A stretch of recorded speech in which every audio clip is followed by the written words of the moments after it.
Hi, this is Matthew Goodman and welcome to episode 4 of my NetSuite Quickies. Today I'm going to show you some obscure tricks that you can do with direct list editing. For those who don't know, direct list editing or inline editing is a feature in NetSuite that allows you to change the values of certain fields on certain records directly from a list or a saved search without having to open the record. Let's pull up a search to take a look. Alright, I've got my big sales order search here, the one we created from a past episode, and I'm going to go ahead and turn on the direct list edit switch here, and you'll notice some pencils have shown up on some of my column headers. That indicates that those fields are direct list editable. Direct list edit is only available for certain fields. Typically it's header fields and fields that don't have any dependencies with other fields. In this case, my memo, let's use that as an example. I can click directly here to start editing, or I can hit the Alt-X key on my keyboard, and that will begin the direct list editing. I can type something in and hit Escape on my keyboard, or click outside of the field, and that will commit the change. And now the memo has been updated on the sales order in question. And there's a lot of other keyboard shortcuts. We can use Enter to move down a field. We can use Shift Enter to move up, and similarly we can hit Tab and Shift Tab to move right and left. Now let's get into some a little more interesting stuff. What if I want to edit all 3 memos at the same time?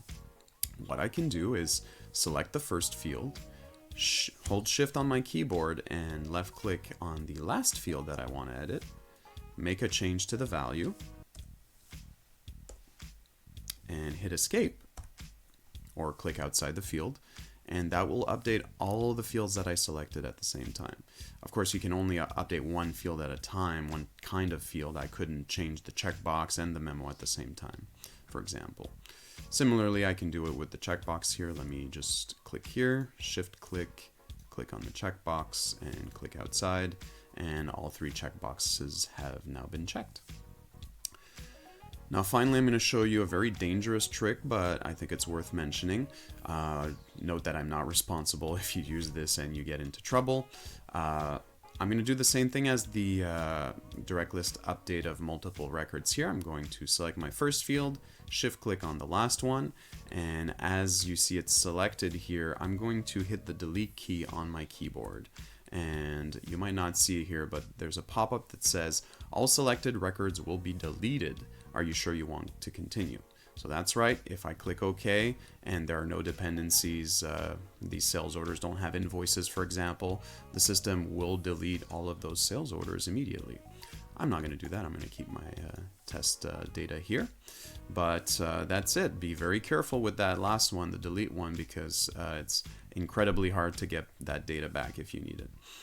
That's it for this episode. Thank you so much, everyone, for your comments and feedback. I really appreciate it. This has been great so far. I hope this is helpful to you. If it is, let me know, and I'll be happy to keep making these as long as there's people watching them. Thanks again, and have a great day.